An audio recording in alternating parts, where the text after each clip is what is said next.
Welcome, guys, to the 4th episode of the BTM Podcast. I'm your host, Safa Nassar, and I'm joined by my co-hosts, Eric Chrysler, Anish Sharma.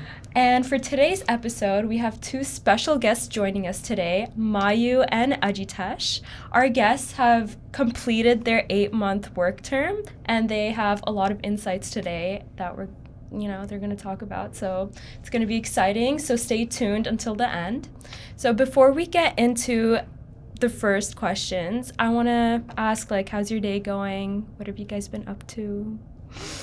My day's been pretty good. I woke up, did my hair, makeup, got ready, and came out to see you guys for the podcast. Yeah, pretty much the same. Woke up, Showered, made coffee, and came here. Sounds good.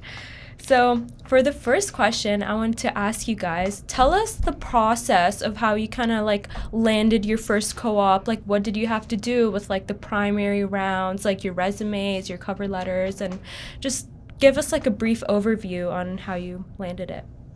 You want to take that first? Sure. Yeah, and I think we had different experiences with co-op. I think you got rank and match last year, right?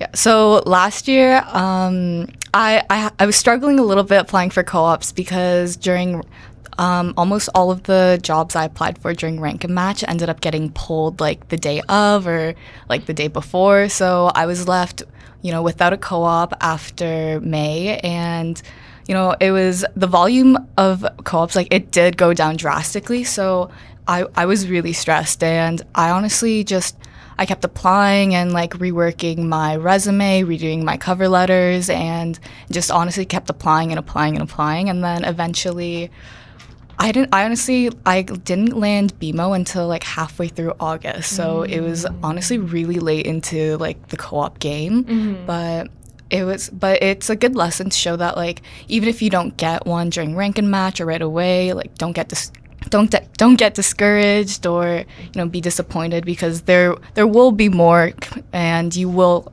get an opportunity to get a co-op. 100%. Because I know especially a lot of kids in our year, for me specifically, I've been applying, damn, I haven't gotten an interview yet, I'm stressing out. But no, you saying that really reassured me, and I'm sure it'll reassure many more students out there that it's fine, you still have a lot of time. Definitely. And I was overthinking like crazy, thinking I wasn't going to get a co-op, and I was really stressed thinking about what I was going to do instead. But if you keep applying, you will get an interview and there will be a position for you. Yes. And I've seen it. I've literally seen it right now. I think a lot of people within our year have been applying, and I think out of 11 people I've talked to, we've only gotten 3 interviews cumulatively. So I think everyone kind of is going through the same process right now. So yeah, I guess adding to that, I would say don't take rank and match for granted. The co-op office sets a threshold of how many you should apply to for a reason, and even if maybe you don't reach that quite right away in rank and match, still apply as much as you can, because the more applications you have, the higher chance you have of getting an interview, right? So don't take that process for granted, because Mayu said the volume changes quite a bit right after rank and match ends. So just keep applying, and I would say tailor your resume as much as possible. Okay. It takes time, but it's worth it, because you want to put in a better submission rather than just kind of brush it off and just throw in whatever you can. And tailoring it guarantees more of a chance to get an interview. Mm-hmm. And when you tailor it, you mean more focusing on the skills, so you can get to the ATS, using words for descriptions of the job, if you need documentation at XYZ, then put you did some sort of documentation there, right? Yeah, and then obviously depending on the industry you're applying to or the type of job, right? You might not have the same type of resume for a strategy consulting role as opposed to more of a support enablement role. Right. So altering your bullet points to make sure you're fitting that kind of persona that they're looking for is important too. I've fallen into the trap where I use the same resume for 2 completely different kind of roles, and you shouldn't be doing that. You should be kind of changing the bullet points you have to focus on the type of job you're applying for. Right. And also tailoring the cover letter and adding all that fluff too, right? Cover letter, interesting point of conversation, because I've had interviews where I've worked on the cover letter, and the employers blatantly told me, hey, we don't even look at the cover letters that you guys apply with. Oh, wow. So you definitely still should, because I've also heard the flip side where they say we don't even look at your application unless we see a cover letter attached. So it's important to put it in, but I don't know how much strength it really has in some interviews. I had an interview where they specifically mentioned that they really liked like a line that I put in my cover letter. I don't remember what it was, but I was talking about the company that like I applied to, and they said that they like they mentioned it too. So you really never know if they will or be reading your cover letter or they won't. So just put in the effort and see. Really focus on the first paragraph. That's what I've been noticing. Like, focus on that first paragraph, and then the other 2-3 ones you can kind of just build a story or something off that. The next question we had was, were there any like major roadblock? Like you guys kind of briefly went over this already, but were there any major roadblocks when you guys were applying, or was there something that you guys didn't expect that kind of like a huge curveball during your application process? I would say honestly the biggest roadblock is just still being in school and having to apply to 40, 30, 20 like however many co-ops a month, and still having like a full course load, all of your assignments, all the presentations, and then if you work part-time on top of that too, and there's so many different things that are going on over the summer, and I think the hardest part is just managing your time well. And I know for me, the hardest part was actually just sitting down and putting time aside to apply for co-ops. Because if I have 5-10 minutes here and there, I'm not really going to be using that to apply. It's not enough time. So having to set apart time and getting out of the house to go work on my cover letters and applying really helped. Yeah, I would pretty much say the same thing. Classes were a big thing, just because when you're transitioning from second year right into 3A and you're going right back into classes again, it's kind of hard to break the routine of going to class and paying attention when you have co-op on your mind, right? And a lot of the reason people join BTM is to take advantage of the co-op program we have and the connections Laurier has.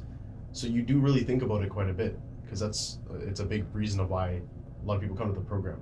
So I would say being in class and trying to focus on class and not trying to focus on co-op was a blocker, I would say, but it was still able to get the applications. I'm still able to get the schoolwork done, I'm assuming, too, right? Yeah. What's the most commonly overlooked thing that students can do to improve their chances? I think I think when I talked to you earlier, you'd mentioned tailoring your cover letter, tailoring your resume for every job description that you do. But is there another thing you guys could maybe add on to that? Yeah, I think a big thing when applying for co-ops is beforehand getting involved. For me, in my first and second year, I was really stressed about co-op already, and I wanted to add on a bunch of different experiences to my resume to just build it up and stand out, and it honestly really did help. And so I was involved in BTM SA. I was a youth leader on a board. I did the first year leadership program. Honestly, anything I could apply to, I applied to and did it. And it did help me out, because my hiring manager told me that was the reason why he picked me.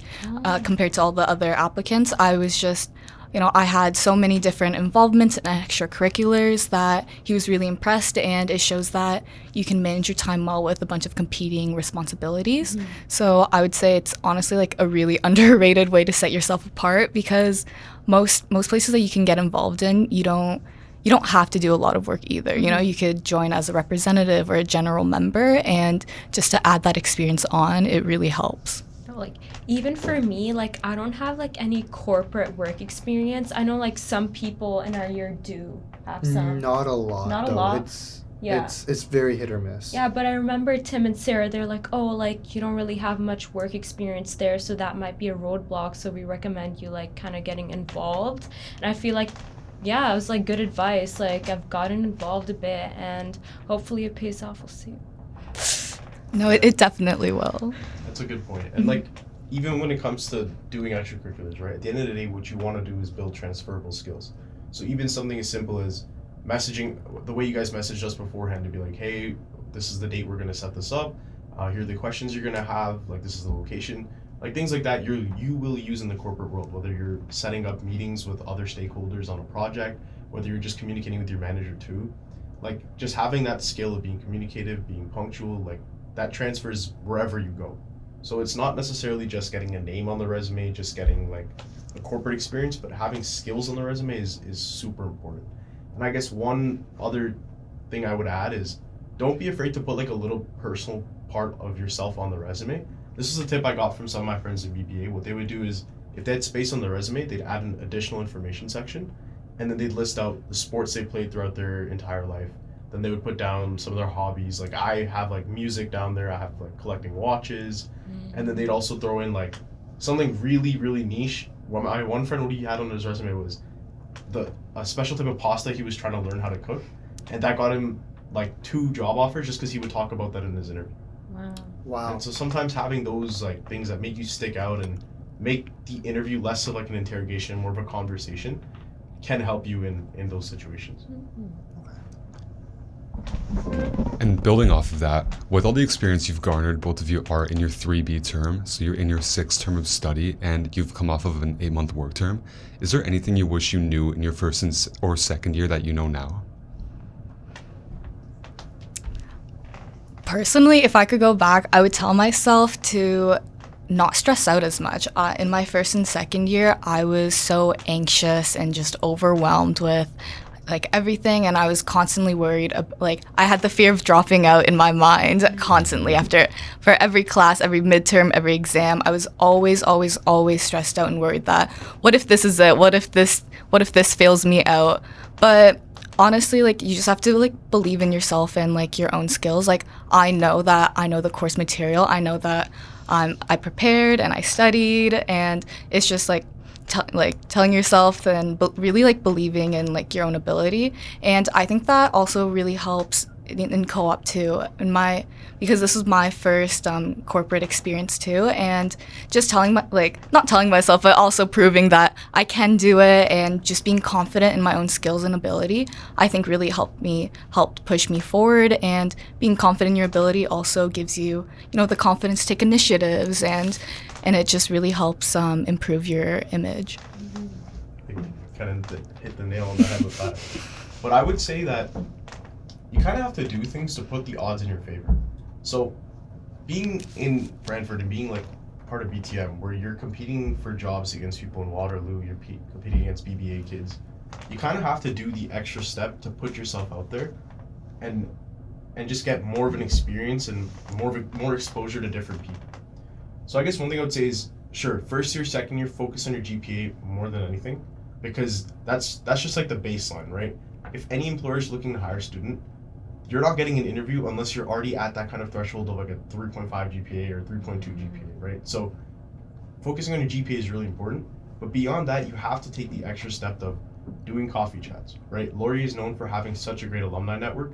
It's not that hard to just message someone or find someone's email and just say, hey, I'm in BTM, I'm trying to get into this industry, like, do you think you have 30 minutes to chat next week?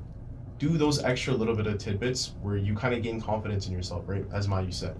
I know for myself in first year, I was pretty big on networking with alumni, and that helped me kind of gain skills to be able to talk to more people, which also helped me in the workplace too, which I'm sure we'll get into a little later, but it was so easy to just talk to people, connect with people. So I would say doing things like that can make you stick out and not just be a student is important to do. And this builds into my next question as well.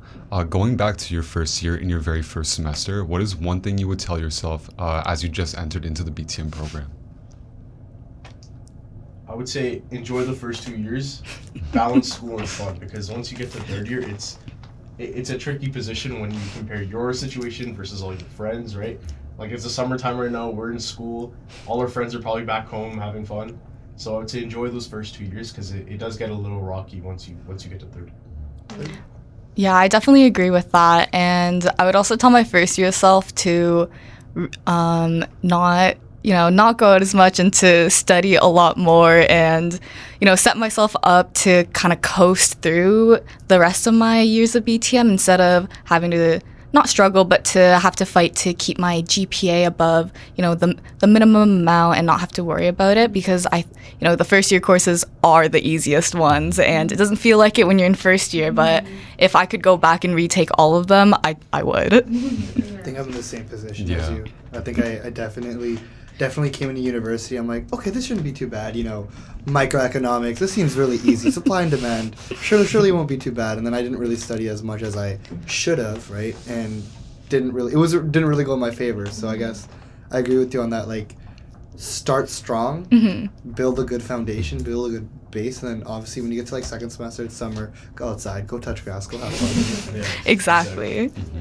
Okay, we're gonna shift gears a little bit. I feel like we've talked a lot about just like the co-op process. I wanted to ask you guys like where you landed your co-op at BMO and at Geotab. Yeah. So like how was it like the first day? Like do you think what they were like how did you guys like merge in? Did you think what you guys learned in the BTM program was enough to like, you know, give you like a basis to like kind of move into your co-op, and how did that kind of work? I think I can take that one. Yeah. So yeah, I would say when it comes to like, let's go with like the company specific, right? So Geotab, they have a really great like student internship program where they really take care of you as a co-op student. They're always checking in. They're always giving you reminders of like different things, how to do things, like how to schedule your payroll. So make sure you get paid by the end of the week, you know? So things like that. And even just like kind of onboarding you into the role, they do a really great job at that. But when it comes to the skills you learn in BTM, I would definitely say that a lot of what I learned in BTM, I was able to take to the workplace. Just because as a BTM student, you have the business sense, but you also have the system knowledge and like an understanding of different processes, how data interacts with each other, how different systems work with each other. So that's like a really big portion that I think helped me stand out in my co-op placement, because I wasn't just doing support work. I was able to go above and beyond and just kind of understand, okay, data exists in this place. How do I move this data? How do I transform this data to actually make it into somewhat insightful for my manager or my manager's manager? Right, so you kind of have that working knowledge from some of the classes we have in first and second and 3A. So I think like just remembering what you do in those classes and understanding why those are important, it'll help you recognize where you can use those skills in the workplace. For sure. Yeah, I agree with what you said. They're foundational classes for a reason.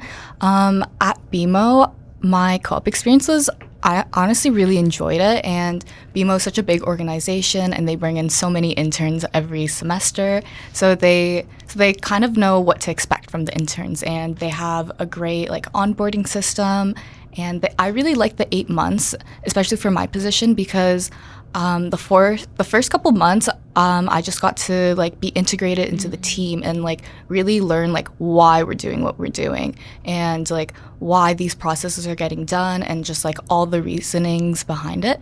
And then after that, once I started really getting into my co-op, I understood like, oh, this report is happening because this, or this flag is happening because this issue happened. And I really enjoyed the 8 months because the 4 months would have flown by so fast, and I honestly don't know what I would have taken away from it. But with the 8 months, like I really got the chance to like learn and grow like with my team too, which I really enjoyed. And another thing I really liked about BMO is they had a lot of intern events. So even though I was the only intern on my team, I still had the opportunity to go and meet and hang out and connect with the other interns working at BMO, which I really enjoyed, because if not, I probably wouldn't have gotten the opportunity to network with them. And even there, they had opportunities for students to get involved. I was actually involved as I was the Women in Banking student representative in my winter term, and it was just like a cool thing to do and get involved in. Like you're in a corporate position, and even as an intern, like there's still things for me to get involved in. So I really enjoyed my time there. Oh, that's amazing to hear, honestly. Gives me a lot of confidence too. But yeah. It's good to know. It's good to know they treat you like family. Right? I've heard other situations where people are, free drinks, or they can just go to the cafeteria and whatnot. Obviously you have to do your job. Don't get me wrong, but it's good to have that sense of community. You have those all those perks. Oh yeah, I've heard.